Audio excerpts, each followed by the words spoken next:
background. Yeah, we go. Exciting. We're all back. So what I want to do is just go. We spoke briefly about the downtime stuff at the end of the last one, but I just want to kind of flesh that out a little bit, just to sort of see what stuff we've been doing in downtime.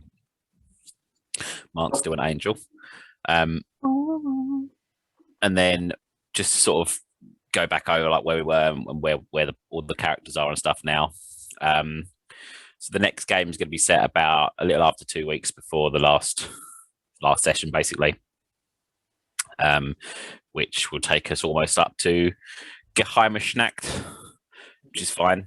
Is that the Big Bad Moon time? Just like nice Halloween. Well, it's not nice. It's just, but it is Big Bad Moon time, yeah. Which will take us just up to there, and then, yeah. So let's start. Paul's at the top of my list, so we'll start with Paul. So Paul, you went to the Witch Hunters with Helmet, didn't you? I ran away to become a nun. Ran away to become a nun after wronging some watery nuns in Ours World. We went away to think. So I will just get the map up actually and just show you where Diesdorf is.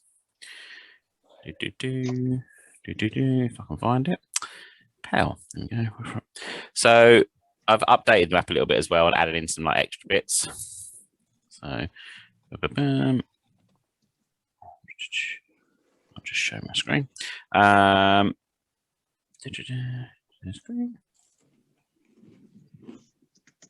we go. So you should see the map now. Yeah? No. Not yet. No. Oh, it says I'm... There we go. No. Okay, cool. So Ours World's down here. You'll see I've added the little camp on that you had a fight in. And Diesdorf is right up here, which is North Kemperbad. Okay. You'll also see I've added on some tiny little villages that weren't on there before. Is that where we sent one of our minion runners to? Yeah, yeah. You sent him for like 5 months. Yeah, you sent him up there to go and take a message to Thomas Becker, who was already on the way here. But yeah, so I've added some little villages in as well, just so to kind of flesh it, just so you know it's not like these are the only things around, but the villages are quite small. They're proper like Hills Have Easy in some of them. So yeah, you're up in Diesdorf at the moment, and Helmet, you're there as well, aren't you?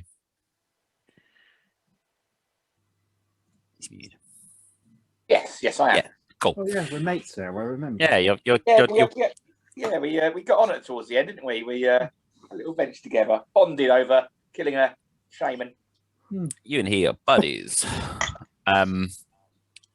So yeah, so basically, Paul, in your downtime you learned the law skills you took were like, was it astromancy you took? Astrology. Sorry. Yeah, astrology and religion I learned in downtime, and the talent, which is right with the nuns, holy visions. Okay, cool. That's pretty cool. So let's say the Witch Hunters, they introduce you to someone called Sister Brenda, and she's nice actually. Sister Brenda is nice. I remember that name. Yeah, you'll definitely remember that name. All of the well, you say all of them, it gets explained to you that the Sisters Sigmar, the seers of them, are all blind, and it's part of their like initiation thing. That's how they that's part of their power basically. And they cut your eyes out. I'm not sure I'm okay with that, but maybe I don't want to be a nun. You don't have to be a nun. I've just shared a screen. I don't know which one I've shared, so that's what she looks like. Okay, that's fancy and evil. Yeah, there you go. So she looks a bit evil, but you know she's pretty good. So yeah, you spend some time with them. Tom Ash doesn't spend an awful lot of time with you. He spends quite a lot of time speaking to the kind of the higher up of the order there. What you do notice, and Helmet, Mark, you notice this as well. There's actually not a huge amount of order members in Diesdorf, although you know that it is a kind of haven for Templars of Sigmar, due to what Diesdorf is, and we'll go into that in a bit. Cool. But there's like, you only notice that you only see a couple of other witch hunters there, basically, and you see some like there's a sort of a fair number of hangers on, like Holzfella, who you spend time with, Helmet, but you don't see a huge amount of actual witch hunters there, despite it being a one of the most religious places in the Empire. So yes, Sister Brenda's story explains to you that she explains to you all about the stars and how there are some wizards in the world that use the stars in their spells, and they use the sort of the constellations in their stars, and these they're astromancers, they called, are from the Celestial College, and they're attuned to the wind Azir. So she explains that, but she's quite. It doesn't seem to be her main focus of interest. She says that very matter of factly, as if she sort of like read it from a book. It's quite rote for her. Okay. What she does explain to you, though, is that she shows you a map of the stars and the heavens, and she gives you the list of several names of the different stars and the constellations and stuff as well. She goes through them all with you, and she tells you that Sigmar often sends stars to punish the wicked and sends them to destroy enemies of the Empire. And there's anyone with any, in fact, probably no one actually. I'm trying to think about it. You might have heard of it in the past, perhaps. Like if you've got Reichland law, you might have heard of, it's quite common that Sigmar will send stars, or whatever, to harm people. It's stories that people have heard. She also explains to you that you can become more in tune with the heavens and the stars, because that's where the gods sing. They sing there, and that's how you can hear them. And if you listen to the songs of the gods in the stars, you'll be able to listen to their plan for the world. And that's basically how she explains her prophecy, her ability to prophesize, her ability to sort of see the future. That's how she does it, and that's how the Sisters of Sigmar do it. Does she explain how she interprets the second sight? So for her, and for the order here in Diesdorf and for the Sisters of Sigmar, they believe it to be a gift from Sigmar. But it does. That's what they believe. It doesn't necessarily mean that it's the truth. There's no like canon way of how you get your second sight. But she explains that she believes it's a gift from Sigmar, so that you can see the power that lies in the land. You can see the enemies of Sigmar. So how you interpret that is up to you.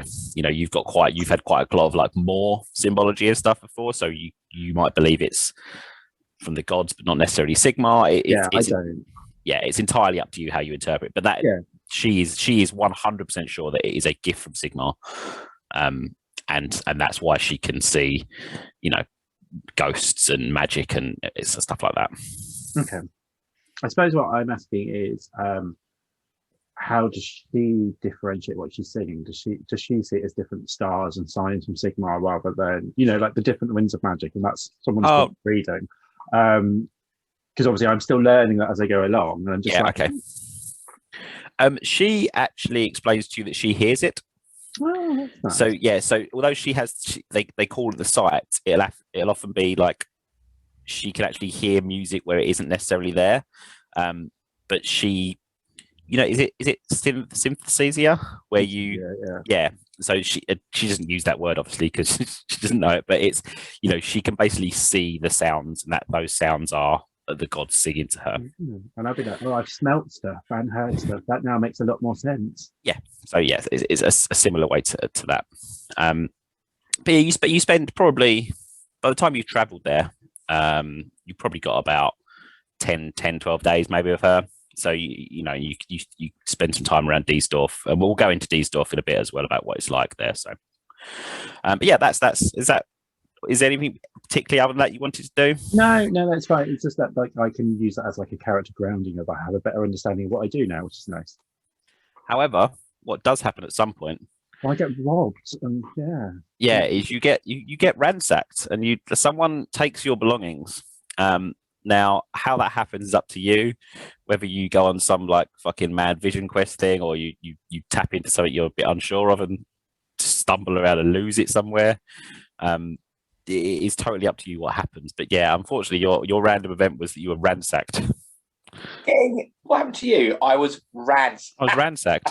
I was ransacked and I lost all the money and my throwing knife. That's what happens. It doesn't have. Yeah, it's been lost, but like I'm happy for it to not be necessarily like, because getting ran doesn't necessarily make sense that someone comes and robs you.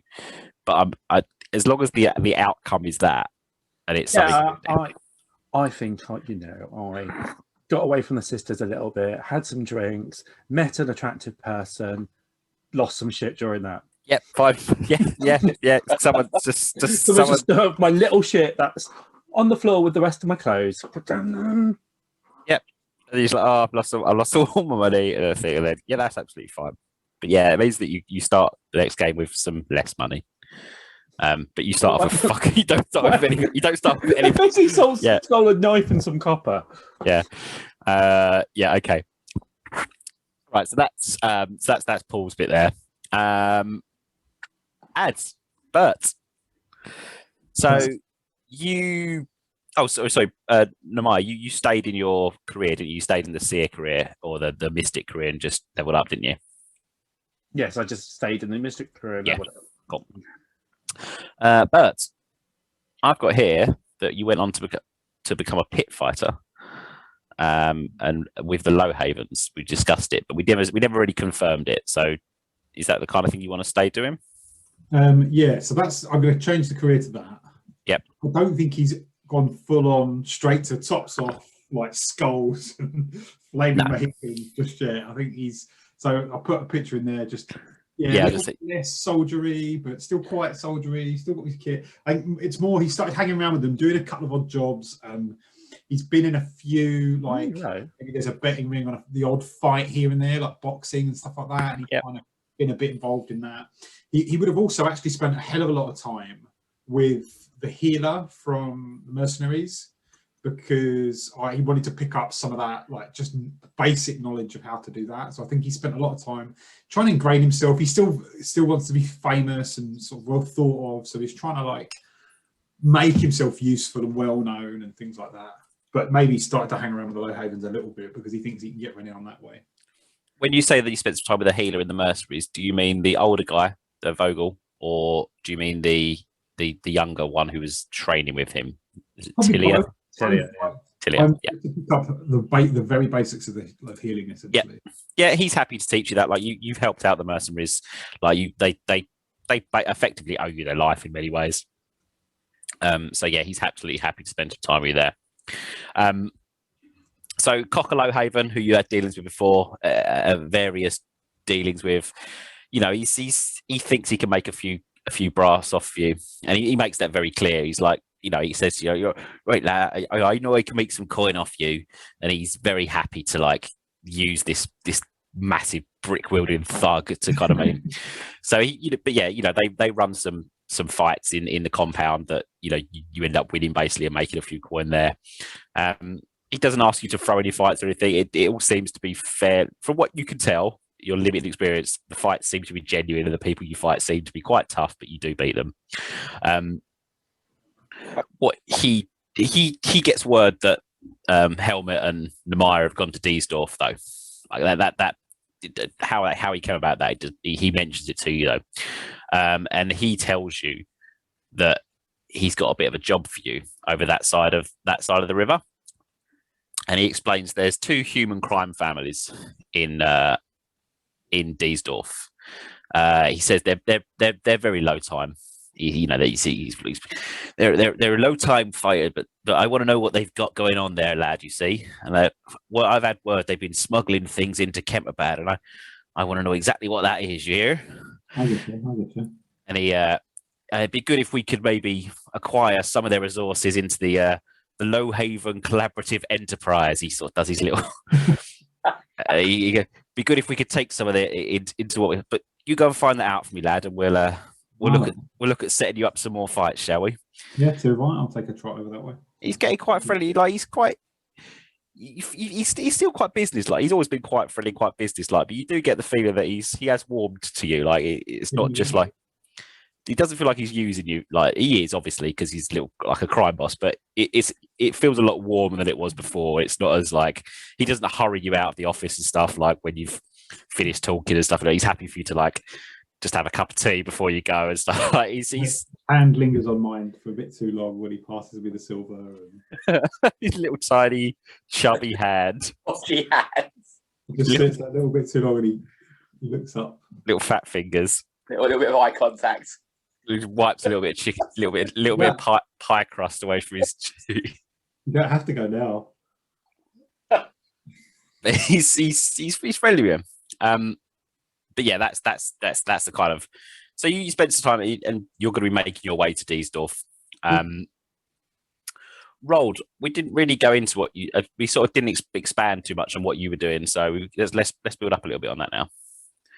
Sure. So I guess certainly I'm probably laid up injured for a little while whilst I get healed up by whoever's about. I guess probably spend some time in the Temple of Shalier. Yeah. There's still kind of now that after what came out about Sister Bertha, what came out, Sister Martha. What came out about Sister Martha? There's a little suspicion around the Temple of Shalier, but it very quickly goes away because they're healing people and helping people, and it's very clear. And Thomas Becker had his, he kind of looked into there, and he was happy with what's going on. So yeah, you can get healed up there. Then I think so. My plan there was to complete up the first level of the horse rider. Yep. Within the cavalryman career, and essentially pursue the next level up, which I think is cavalryman. Yeah, I think so. Continuing to improve my riding abilities. I think we discussed as well, sort of that slightly more into the kind of mercenary commander thing, but I think I think I want to stay with the horse kind of riding thing a bit more for the time being. I think the Duke, not the Duke, he's a Duke, yeah, but the Wallenstein, Adalbert Wallenstein, the Graf in the Graf looking after, not the actual Graf looking after it. He, after what you've done, he will ask if you can like take a couple of small patrols out, and sort of just scour the local areas and stuff. And you go out and you there's a couple of like small bandits, a couple of bits around, but it's some 4 or 5 goblins and stuff. It's nothing major, but you can get some experience by sort of riding out with some of the town guard and stuff like that. Yeah, get to know them, and I guess same with the mercenary company as well. Yeah, so I think if you sort of you level up, so to speak, by kind of hanging out with those a bit and leading them a little bit out, and he put quite a lot of trust in you. What you notice though, his mood has changed a lot.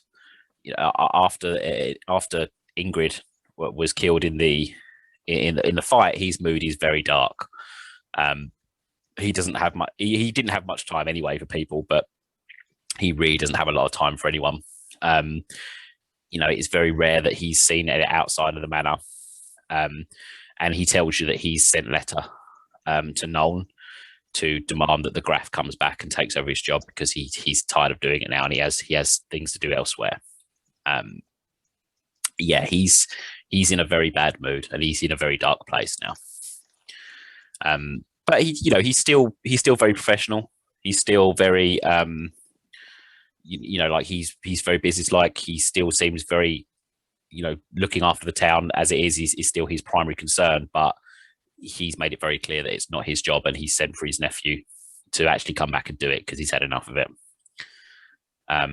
So yeah. You also notice there's some tax collectors go through the town as you're there, obviously in the wake to try and rebuild the defenses of the town and the town guard, and the tax has been raised there, which means that as you're living there, you're going to have to put a few of your own coins into the tax, unfortunately, as does Bert. The same would happen to Helmet and Nehemiah, but obviously they have to donate to the temple in Diesdorf. But no money. Yeah, fair. Yeah. Donate some of your 0. Okay. Cool. So one of the things that you're muted. Yeah. How much do we lose with the tax? It's a third or 30%. Yeah. Of you. So when you start the next one, it's 30% off of that. What you do have while you're there, though, is Mishka, the Varushkan, who's part of the mercenary band for whatever reason. She is actually accused of assaulting a town guard. There was a sort of a brawl in town, and she's actually accused of assaulting a town guard. It's a little before you're about to leave to head to Diesdorf, actually. We'll explain why you're leaving in a bit. But the town guard actually dies. And she is implicated because someone says that they saw someone that looked like her while she was there. You don't have, like, between you could sort of spend your endeavors to try and get her. Basically, you can spend, you have one endeavor each this round because of the something else that happened. So you could all basically spend them. We can work out a way that you can get her off, or you could leave her to her fate. That's for you to decide. We'll once we've done Mark's downtime, we'll kind of decide that as a group and stuff. You know, I'm happy for kind of letters to be sent, etc. Okay. Cool. And then Mark, Helmut. Hey. So you went to Diesdorf with Nemaya. Yep. On your way there, you both travel through the there's a small town on the way, which is called Rothen, which you see on the way, and Havendorf you see on the way. You don't really stop there. You sort of ride past. You stop in a coach stop on the way there. They're very kind of like small rural villages in the Empire as you go past. You see quite a lot of bustle as you're going through, like they're kind of preparing for something. But you don't spend a lot of time there. You just ride on to Diesdorf. It's only a couple of hours after there. But yeah, you spend some time with Holzfäller, don't you? James Holzfäller. Yes. Who is Thomas Becker's. James. Oh, that's a nice first name. I like that. He's he's basically the Bron to Holzfäller's witch hunter character. And he basically just explains to you that there's good money to be made working for the witch hunters. Like there's always business. You know, they've always need something doing. You don't tend to get the shitty jobs. You tend to get all right jobs in terms of being a mercenary because they're not looking after shit stuff. And he says like, as long as you stay loyal to Sigmar, they don't really give a shit what you get up to. So you can be your own person as long as you're openly loyal to Sigmar and helping them out. Been a superstitious like city boy, but also you know, coming from the cities and trying to make my own way, that fits quite well. It's kind of a badge, a kind of a writ to do what I want, as long as I don't do heresy, which is good. Pretty much, yeah. He kind of he kind of implies that he's got a few kind of side hustles going on. But he's made, he makes good money from bodyguarding Templars, basically. He does, however, explain that he, as part of the job, he's explained witch hunters from different cities and towns, and they don't always agree with each other. So it's not like it's one central unified, like the Templars, the witch hunter Sigmar are all believe the same things. They have different sections and beliefs, and sometimes it can get a bit hairy when they disagree with each other, and you have to make the right choices in who you back, basically. Okay, that makes sense. He explains like he's seen it and it's never been too bad, but he's certainly seen he's seen that it could definitely go south if it wasn't handled properly sometimes. Gotcha. But yeah, he spends some time with him. He sort of teaches you a bit of his, bit about what he does, and you've got a bit of a natural knack for it anyway. It seems you've got fairly similar backgrounds. Sweet. So you kind of, you pick it up.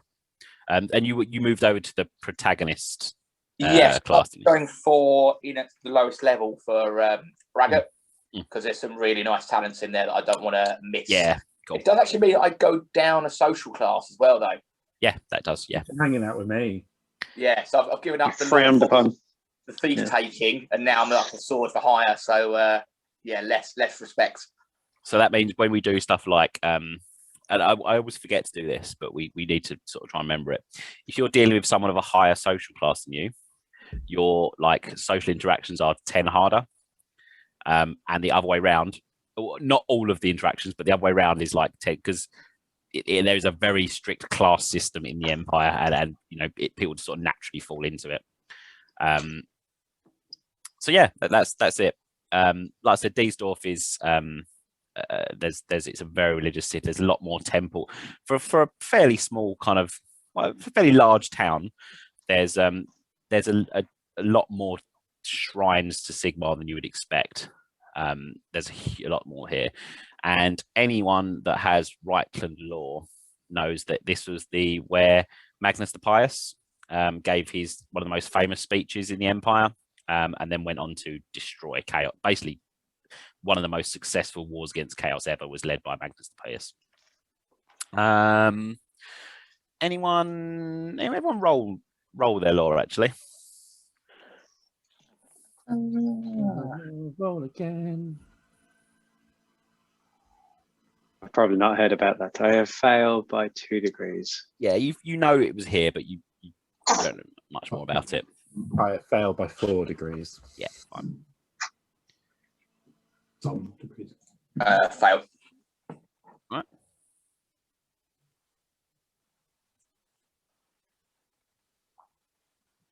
Yeah, you know that's what happened there, basically. And it's like people in the Empire know that. Like everyone's heard of Magnus the Pious. Like it's like hearing of Winston Churchill. Basically, it's that kind of like level of sort of fame. Okay, all right, I think that's done. So we also rolled on the random encounters stuff that you're under suspicion, so you lose an endeavor. But I don't think that really, like, under suspicion, I don't think really works because of what you've been doing. Like you the heroes of the town. So you're still going to lose an endeavor. But I think it's actually going to be because every time you try and do something, you just get like people want to talk to you and like ask you about stuff. Like you don't really get time to yourself to actually go and do stuff. People are just a bit annoying. It's quite nice because people like want to buy you drinks and stuff, and like they want to talk to you about things, but you don't really get time to kind of. Cardinal, can I just speak to you? It's I need to speak to the command team. It's that basically. Yeah.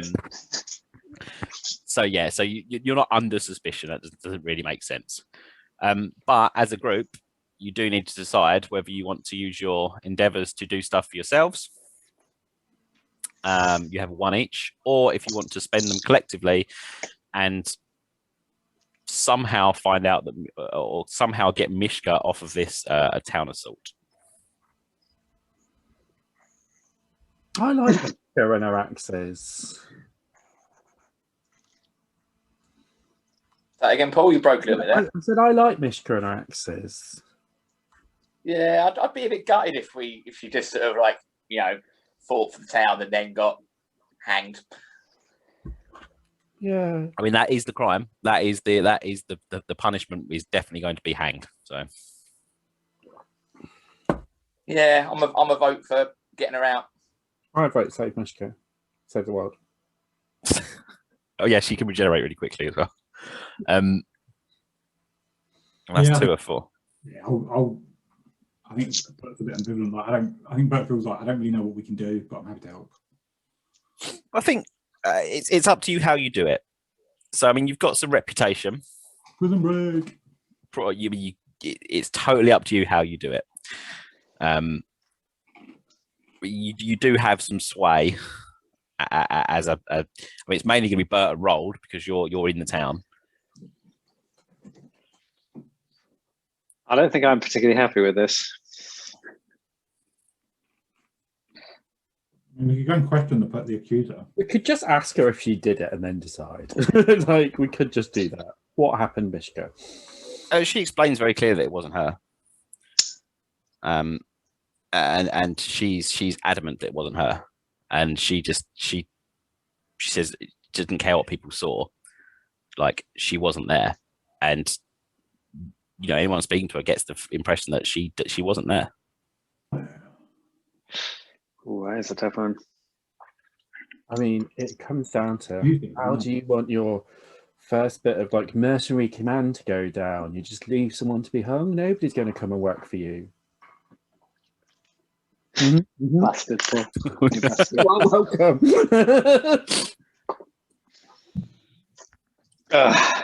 Should we go and see Lord Owlswold? Yeah. Let's find out who accused him. Just speak to them. They're quite convincing sometimes. And I'll say that smirking to Rold. Let's get let us investigate. Let's find somebody. Yeah. Okay. So Person. the person who accused is actually pretty vocal. They claim that they saw a woman. It sort of does fit Mishka's description, but there's several bits that don't really check out. Like they say that like she was carrying like she had a weird curved sword at her hip, which she doesn't carry. She carries axes. They said that she her voice was. It sounded like it was foreign from like somewhere like near Tilia or somewhere out to the east or whatever. And that's not what they sound like. It seemed like it was just the description of her that the kind of the physical description of her was what they went on at first. But after pushing a little bit, it doesn't really match up. And you can get Mishka, and the guy sort of doesn't. He sort of backs down quite quickly, possibly because Bert's there, maybe because Bert and this huge Vrishkan woman with 2 axes and Rolled there, but he does admit that he probably made a mistake and it wasn't actually her, especially when she starts speaking. That doesn't mean that they know who did it, but he's quite happy to kind of basically say, oh yeah, I think I made a mistake. I don't think it was her after all. And they do get her off. Yeah, but it does leave open who did do it, because a guard has been assaulted and has been killed. But it doesn't appear to have been it doesn't appear to be Mishka, and the kind of suspicion from the mercenaries is shifted aside. And it seems to be that was quite a lot of it. It thinks is that there's people are still a little bit suspicious about them. Pardon? The old woman, wasn't it? Family. Yeah. Family. But She went out and smashed them up. But people are still a bit suspicious about them. You're muted again. Damn it. There's the Tillian gang in Kemperbad. The Belladonnas from Kemperbad. Yeah. Could have been. Could be them. Could have been. It's a long way, but it could have been. As if the guard had an existing grudge. Can't go killing anyone else. Or me and Bricky. Things get tricky. I'm just going to go change my... I'm really warm. Back 1 sec. He gets a kick out of justice. Save me from being useless. Hey. All right, so that's the little downtime bits done. That's good. Just some other notes from... just to sort of tidy up some loose ends that we had. So I went over Lord Adalbert, and Bert, you see this as well. Lord Adalbert von Wallenstein, he's in a very dark mood. People close to him say they've not seen him in this sort of mood for a long time. And he makes it very clear that you've heard rumors around the town, but he actually says that he's sent message to Nuln, where the actual Graf Ferdinand spends a lot of his time to return to the Oswald immediately to basically do his fucking job. The other thing that, just to tidy up, is young Jacob. Who? Oh, he disappeared, didn't he? Disappeared at the end of the fight. He led the kind of distraction party off that probably saved the group, actually, because it led a decent amount of people off from as well as one of the kind of harder NPC bad guys as well, Yakim Halfbeast. So Rolled, probably as part of your when you're out doing your sort of leading the people out and stuff, you actually went out as a search party to find him and the troops that were out with him. You do come across some tracks that, like, leading out from the forest. You would assume roughly where they would have come out. but it also looks like there's been at least one or two heavy objects dragged alongside the tracks. Your trackers that are with you suggest it's either large bags of grain or supplies that have been stolen, or it's bodies. And well, he was carrying a large sack of grain. He did have that large sack of grain. Let's be hopeful. But there's no indication of whether it was human bodies that were dragged or mutant bodies that were dragged. And there's nothing particularly. I mean, the tracks themselves are, a mix of kind of booted and barefooted tracks. So it's a mix of things. But there is no sign of young Jakob, and there is no sign of the people that he was with, and the tracks stop at the river. Well,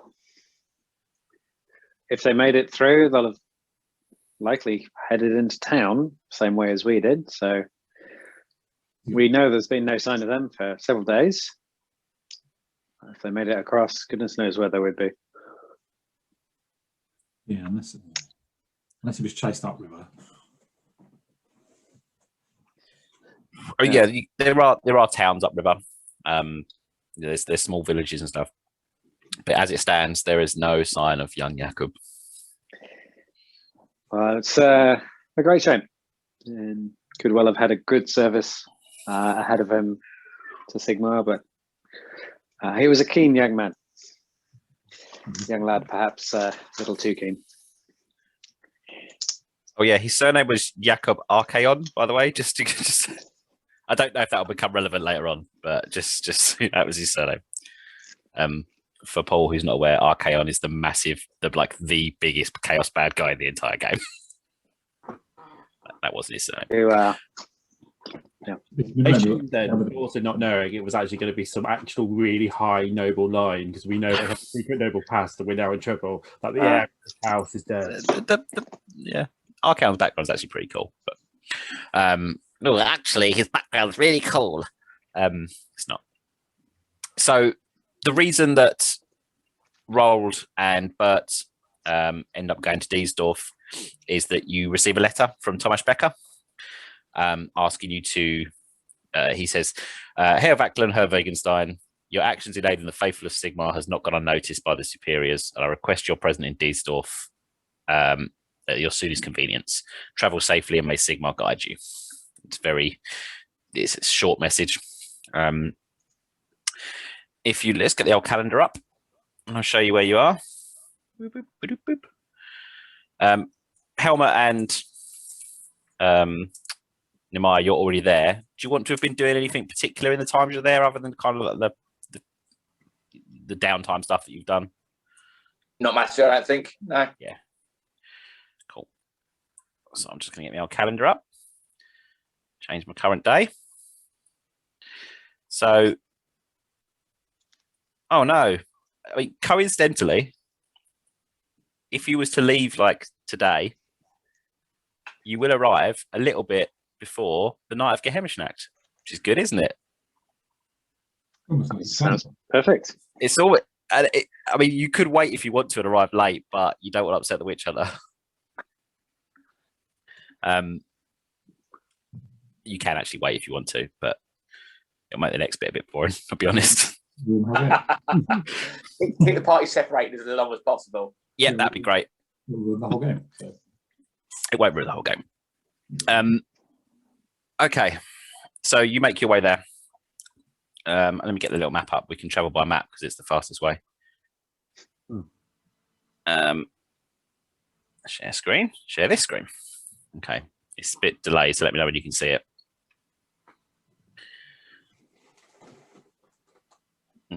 Share. Got to press the button, Perry.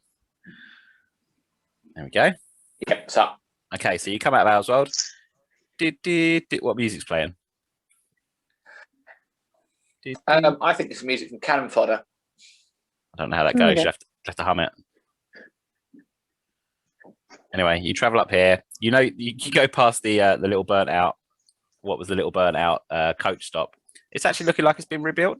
Like there's some people there that are rebuilding it. is actually getting back up on its feet, which is quite nice. Now the kind of bandits and mutants have gone round, like someone's rebuilding it, which is quite nice. Well done. Well done, everyone. You travel back up here. You actually don't go into Kemperbad. You sort of go straight up here, past this. This is a little coach stop again. You go just past Havendorf. So you're just getting here. It's almost the morning of Geheimnisnacht here.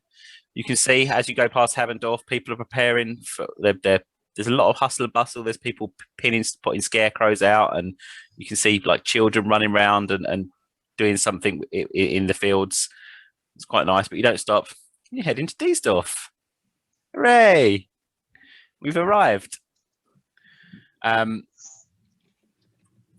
So now you're all in the same place. I can do it all together, which is good. So Diesdorf is. I'm not going to make you roll for this because everyone knows this. Diesdorf is the pilgrimage center for the entire cult of Sigmar. Although it's not a huge city at all, it's a large town at best. It's where Magnus the Pious gave his legendary speech to crowds gathered there, and then they marched north and went to fight Chaos and defeated them in the north. And it was he was one of the most celebrated emperors in the history of the empire. He was also worked on the College of Magic and really changed the empire basically. There's also more shrines to Sigmar here than you would expect for a town of its size. Obviously, that's because of what's happened here. And you notice that most of the houses, a lot of the houses you see a priest entering them.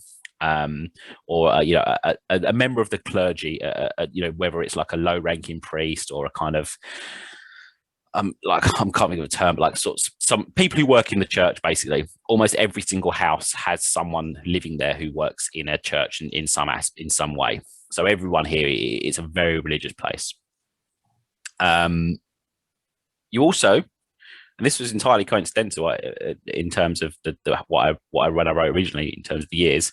You hear people say that it has been exactly 200 years since Magnus the Pious gave his speech here, and it's very busy here because it is a bicentenary 200-year celebration of since Magnus the Pious gave his speech there. So Diesdorf is busy. It is very busy. There's people coming here. There's people coming from all over the empire. It is a very busy place. Still, not a huge amount of Templars, not a huge amount of witch hunters you see, which is particularly a bit unusual. The other thing about Diesdorf is that, it's just a side note, is that its economy is based almost entirely on corn. All the crop is traded down from Outdorf, and their entire economy is basically reliant on it. So they're very like mysteriously become sheep, like in Catan. I mean, maybe. Yeah, no. They trade corn for sheep. But yeah, it's like everyone's got a little farm outside it. There's loads more farms here than you would expect there to be. It's a little town, or it's a big town that should really be a city, but it's just a bit too rural to sort of become one. Yeah, and you spend some nice time there. I think we're good. Okay. So yeah, you get invited to the one of the kind of larger buildings there, which is where the witch hunters are and where Tomasz Becker is. He has a swig of his brewdog. What's good? Yep. And he welcomes you all in. Herr Wackler nods. Herr Wogenstein nods. Helmet, I'm guessing you're already there. Makes sense, yeah. And Nemaya, I'm guessing you're already there as well. Mm-hmm. Oh, sorry, one more thing about Diesdorf is, and actually only it's the centre for the Reichland the Reichland Military College in Diesdorf as well. And it's one of the more respected military colleges in the Empire. They have a very limited amount of people that are taking in, but like a lot of the famous captains and sort of so a lot of more famous like military captains from the Empire have actually trained here, and people that won at like Blackfire Pass and big historical fights basically. Like Burton Road, you're aware of that. Yeah, there you go. Nice little bits about Diesdorf. Yeah, so Thomas Becker welcomes you in. He's sort of still got his fairly stern witch hunter face on, and he says, I thank you for coming. I hope the ride wasn't too troublesome, and the weather has been turning. I hope it gave you no trouble on the roads. Pretty plain sailing, actually. Nice to see some of the roads a bit safer than they have been. Yes, it is through actions of your own, I think, have helped, and for that we are very happy that you've come. Perhaps a gift from Sigmar's come in many different ways. Perhaps this is about the kind of the most you've seen him engage in small talk than ever, really. And he invites you to sit down. The man that you're in it's one of the nicer buildings in the town. And there's a lot of like tapestries for Sigmar on the wall, hang on the walls. There's a lot of books around. You see a couple of the you see the seer, Sister Brenda, that has been working with Paul. You don't see any other Sisters of Sigmar. You see a couple of witch hunters, but that's about it. And then they're just kind of their hangers on, basically. And he sits down and explains to you, and he just says, I'm afraid with Geheimschnack coming in and the celebration of Magnus's elations, we are incredibly busy here. I don't have enough time to welcome you and to keep you entertained, but we have some work which I think people of your particular talents may be well attuned to aid us in. It is a shame that in some ways that so many of our order have gone north with the Emperor Karl Franz to aid there, but that has left us here at home a little more thinly spread than we would like. And he pulls out the little map that he pulls out the map of Reichland that you had. I'll just share my screen for this. There we go. He says, Sister Brenda has been looking at the that which we found. You remember you found that like transparent skin basically in the thing, and he has the map. He pins the map to a like just hold between the pins basically, and he takes the skin and he places the skin in front of it, and then just lights a candle behind, and then let me just change this. There we go. Ooh. Mm. And it overlaps like that. That's sexy. And he says he's not sure exactly what everything here. I'm not sure exactly what everything here means, but the auguries have pointed us towards these areas here. He points down towards here. This, as you quite rightly pointed out, we think relates to the witch which we killed in the woods, the fallen priestess of Shalia, and this alchemist, Jacob Tanner. As you can see, there is little information elsewhere, but we are confident that there are more who would turn themselves against Sigmar's will in Rotthort to the west and to Kempbad to the south. And he points around and goes, I have no idea what these other symbols mean or who they represent, but it is worth. I'll just make it less so you can see that again. There we go.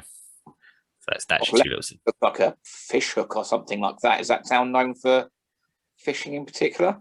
Rotthort is like many river towns. It has a large portion of people who are fishers. Yes. And is that a sword on the other one? It's a blade of some sort.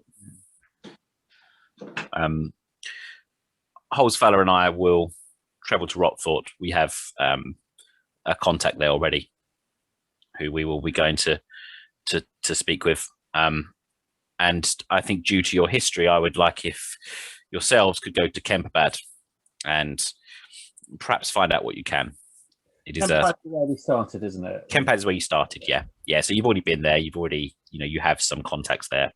And he explains, I would like you to go there and use your particular talents to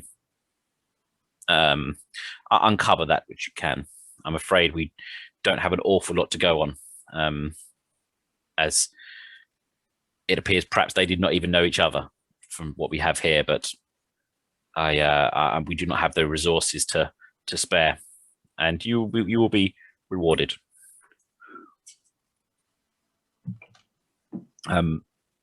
There are some lodgings here in Diesdorf which we will be able to make available to yourselves once they are repaired, following the storms, which the Order has said that those loyal to the Empire can have for their own,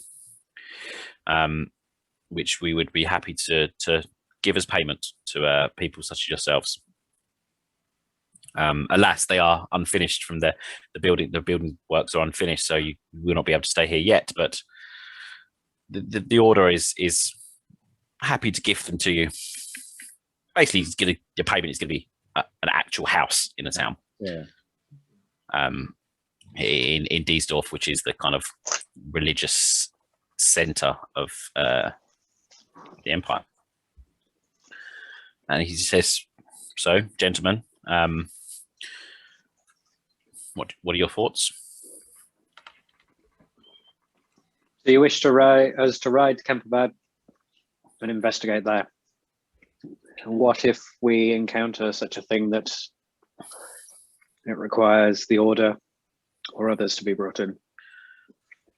There are limited resources available, but if it is something that is outside of the scope of your abilities, then you can send word back to Diesdorf, and if we have people to spare, then we can send them. But we are thin on the ground, so any reliance on your own resources will be your best bet. We cannot guarantee that we can offer aid. Can you give us writ to muster mercenaries in that case? We have a small group of mercenaries, but there are more. Having the right to draw mercenaries into this, should we need them, would be very useful to us without having to negotiate with the local government. We can arrange for a writ that would cover yourselves the legality to hire a mercenary band and for them to operate under your leadership. Absolutely. If possible, also a letter of introduction to the Church of Sigmar, because that actually gives, like, this training the site I've just had from the sisters some legitimacy. Of course, we will give each of you a symbol of our order, if you wish. It would be wise to not perhaps be so open about your investigations, for when our order arrive in town, it often sends the rats scurrying into their holes. It is not without reason that we have chosen 4 people unassociated with our order, so to speak, someone a little less obvious. We, of course, have operatives throughout the Empire, but, and perhaps I'm wrong in this, it perhaps might not be the best idea to announce who you are working for it may make your job harder. But we can provide a letter of legitimacy in your actions. Thank you. And he sort of motions to one of the sort of scribes nearby, and you see they start writing up basically a letter that just explains that you are working for Tomasz Becker. I can't remember whatever rank. Like, he's a low rank of the order. I'll find it out. Of the Order of Sigmar. They are working under your under his orders. It doesn't give you any dispensation to break the law. Their witch hunters are not outside the law. It doesn't give you any, like, It doesn't give you any powers. It just means that like you are working for the Templars, and people will, and if you use that as leverage, people will react to that differently. We can make of it what we want. Like, yeah. It's the thing with the Empire. Like the church and state are separate, and just because you're a Templar, just because you're a witch hunter, doesn't mean that you can go around breaking the law. They often will, and most towns will just like be, oh fuck that, it's not worth getting involved. But technically, it doesn't give you any like ability to do anything that's wrong. But not everyone knows that. There's a lot of thick people in the Empire. Okay. He then explains to you that. Do you have any questions? That's not explaining. That's asking. Do you have any questions? Is there anything that you need to know before you head off? No. Good. That's what I like from from those who work for me. A clear head and a straight mind. He shakes your hands. He gives you all like 5 silver. Ooh. Yeah, he gives you like pocket money. That's good because I've got no pockets. Money. Or money. He gives you 5. So this is unfortunately a trifling amount, gentlemen, but times are hard. And he explains to you that I've arranged for you to spend the evening in Havendorf, just a couple of hours south. You will have seen it on the way in. Unfortunately, as I said, he sort of gestures around. You can hear the hustle and bustle and tell you. Unfortunately, there is nowhere here for you to bed, and I would not see people like you sleeping in stables. Yeah, I don't want to find another random bed here as well. It didn't work out well for me last time. He just sort of looks confusedly at you. Sort of. Thank you for the forethought. You're welcome, gentlemen. And then, unless you want to do anything particular here, you can make your way to Havendorf. In a horse. Well, I'm not on the horse because I'm poor. But yeah. So we're just going to do a little flashback scene here. So Paul, as you are leaving the village or the town, you have your second sight. Basically, you have you as you get to the center of the town as you're leaving, and you have one of your first proper holy vision. Yay! Dun, dun, dun. So holy visions, you always know if ground is holy, don't you? Yeah, that's the so you always know if somewhere is a holy place. Like dodgy holy, like to a bad god, you always know. I think so. Let's assume so. It makes it cooler. So you always know if there is like divine power in a place, or it's that's basically the way to do it. And then there are certain ways you can like tap into visions and stuff for your perception. For this first one, I'm not going to make you roll, but like in future, we'll do rolls and stuff for it. Have we lost Tom? He just gone off camera. I think it has, yeah. Cool. So your vision. So yeah, as you're leaving, and this all happens very quickly, you're a raven and you're soaring above the town. And as you're soaring above the town, you're looking down upon it, and you're spiraling up. You're soaring higher and higher and higher. And as you spread your wings, you look at them, and they're pitch black. And you see that as you spread them, they actually become the night sky. Okay. And you can see along them. You can see all the constellations twinkling along your wings. And then you can see just innumerable stars in the distance, and your sight goes on forever, and you can just see these distances, and the distance is utterly unfathomable. You can't comprehend how far it is, basically, and you feel like the smallest you've ever felt, but also at the same time you feel like you are everything. And then suddenly you feel your wings that being pulled taut, and you see that you're made entirely of ebony thread.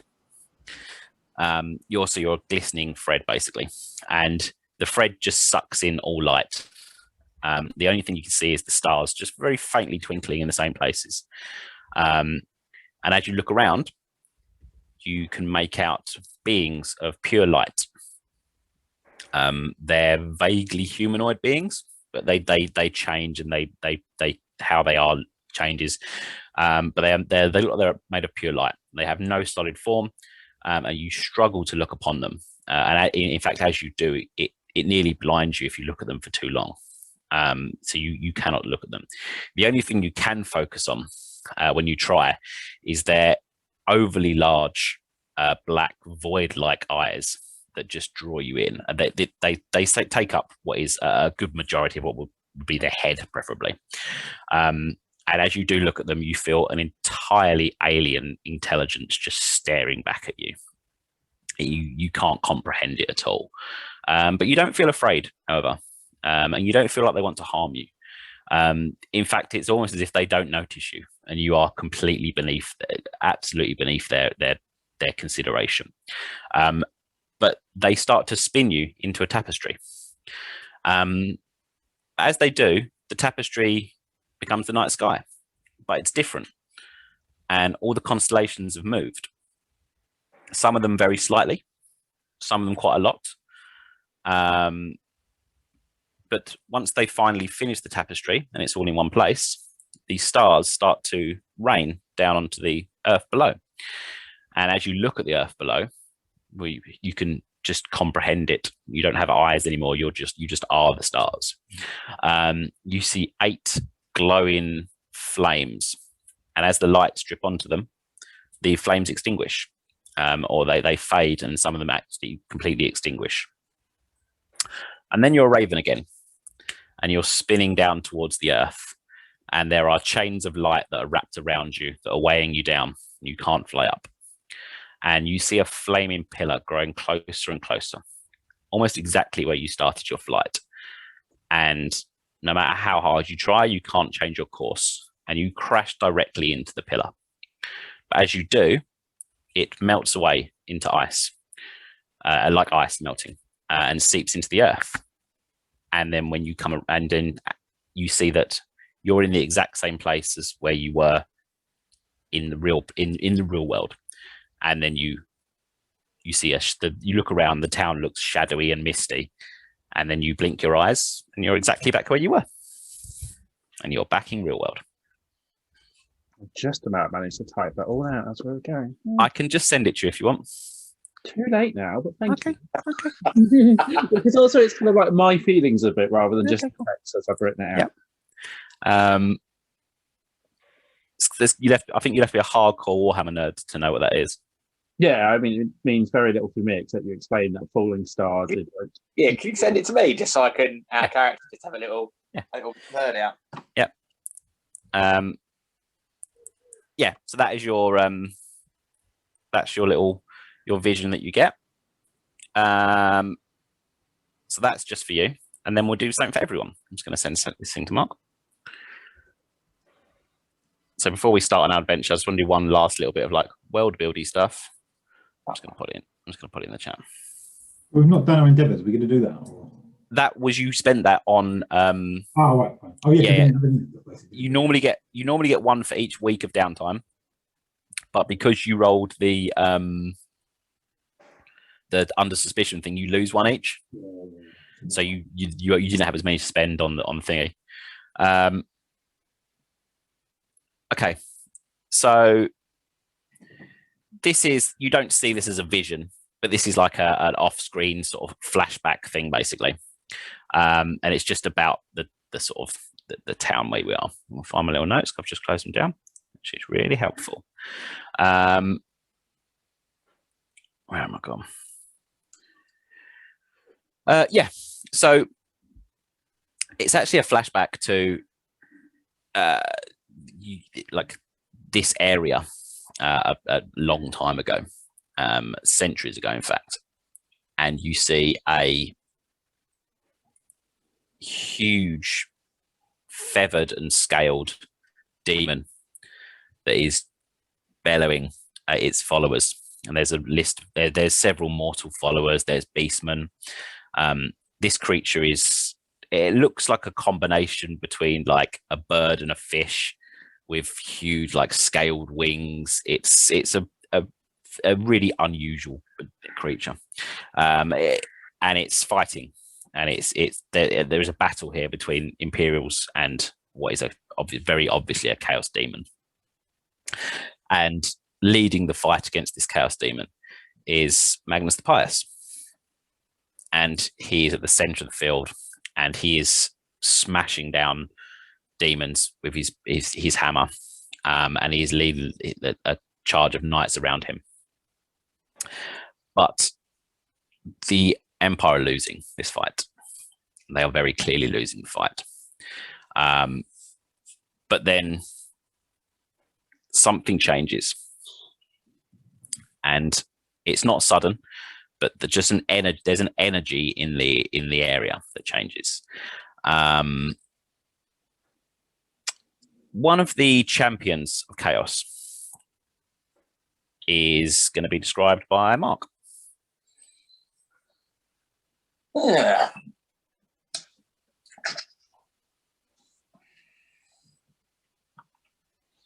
Okay, so this guy isn't wearing a helmet. He's classic. Obviously. He's on foot, large tower shield, and like a sword that seems to be sort of made of perfectly sort of chrome mirrored metal. It's all one uniform color. It's almost hard to see the definition in the crossguard and the handle and the hilt. And that also sort of follows on to his right arm as well, and sort of flows up, almost like it's become part of the armor or it's growing out of the armor. Again, because the quicksilver nature of it, you can't tell what's going on. His face is again also quite flat and featureless.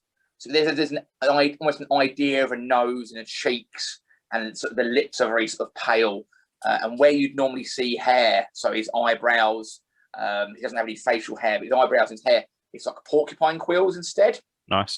And there seem to be constantly sort of shifting tattoos that kind of come to the surface like ink, but then sort of go back under the surface, and they're constantly changing. Nice. Cool. So yeah, you see him causing absolute havoc amongst the Empire troops. He's way too fast to fight. He shouldn't be fighting as fast as he is. He's just, he's a proper hardcore chaos champion. But there is a champion of the Empire as well, as there often is, who is standing beside Magnus, and it's the captain of the Reichsguard. And Roald, you can describe the captain of the Reichsguard. So they are they're a fairly tall let's see, they're probably so the captain of the Reichsguard, they're knights, aren't they? They are like the Emperor's bodyguard knights. So it's a tall, stocky man, probably in his maybe 40s or 50s. He has a possibly obscenely large, well-manicured moustache. Who wears a helmet with also an obscenely ginormous feather, red and white, pinned in the back.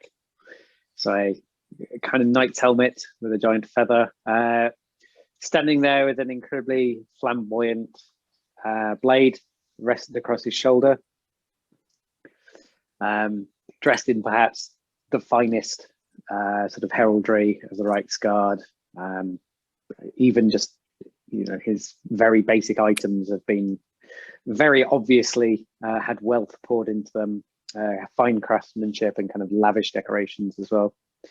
But yes, he has a rather distinct scar running vertically down his face through his left eyebrow and into his left cheek. His left eye, a kind of milky white color. Sounds like badass. Yeah, I think it could be. So you see him step forward, and he starts to fight against the Chaos Champion. And the demon is still sort of bellowing out the orders from the back and blasting people with waves of magic. And this Reichsguard captain, he holds off against the Chaos Champion for a lot longer than he should.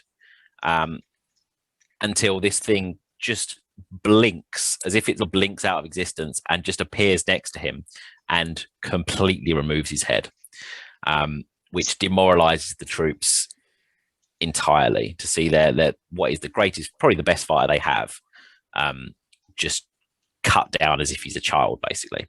But then, as I said, the energy changes and something is different.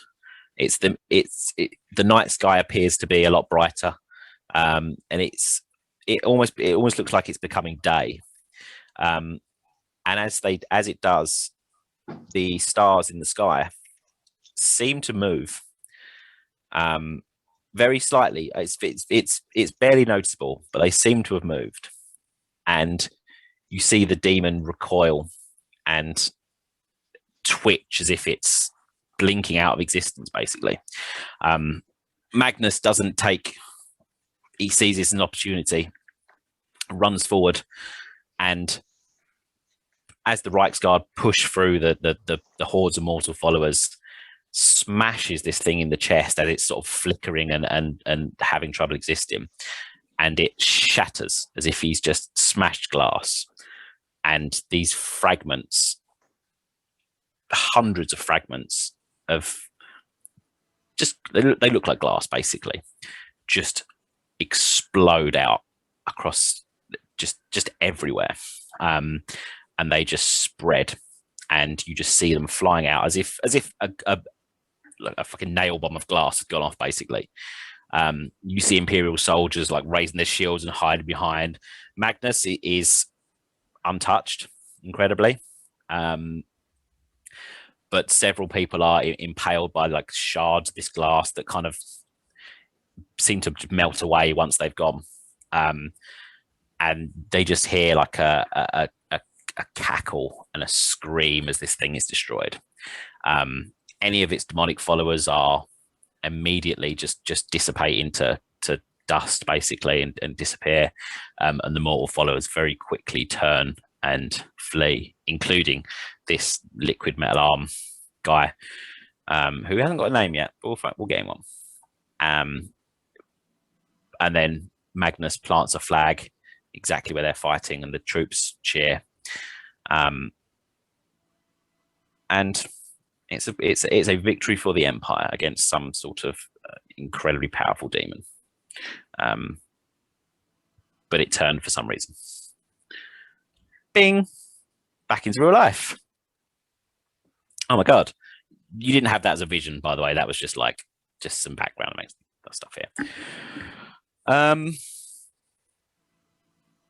Okay. You're heading off to Havendorf, which is just to the south, where you've got rest for the night. Do you want to do any sort of preparations before you get there? Is there anything particular you want to do? No?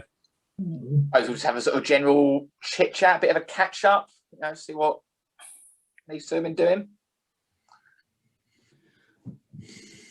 Not much, to be fair. Hanging out, trying to make myself useful about town. It's been a bit dull the last few weeks, actually. What happened with Mishka? Yeah, I don't know, actually. She's all right. Just mistaken identity or something. I'm not sure. Maybe there's foul play. The guy seemed a bit... Basically, when confronted, he kind of backed down. It was odd. Good. Any sign of Jacob? No, he scoured the woods for many miles. I was hoping the lad has managed to survive, but he never made it back to the town, at least. That's a shame. It's a promise. Hopefully he doesn't come back with like 4 arms or something. Unlikely. Anyway, we shouldn't dwell on Jacob too much. I'm sure we'll encounter many more young, courageous adventurers eager to prove themselves in the future. There's plenty more where he came from. It's like those new ones 4 times a year, I swear. All right. It's the first gathering of the year. Let's go to the weapon sellers and scoop them up. Right, I was going to grab a drink quickly, and then we'll go into Havendorf. So you are heading to Havendorf, which is a couple of hours south of Diesdorf, and the weather is starting to turn and get quite shitty. It's the moon Morsleib is the largest in the sky that you've seen it. And it's one of the always means bad things are happening when you're traveling. Yep. Is it started raining? Yeah, it's starting to rain. Going home. Elwood goes. The weather's coming in. The green moon is high in the sky and is incredibly large. And you are making your way into Havendorf, where you are going to be sleeping for the night.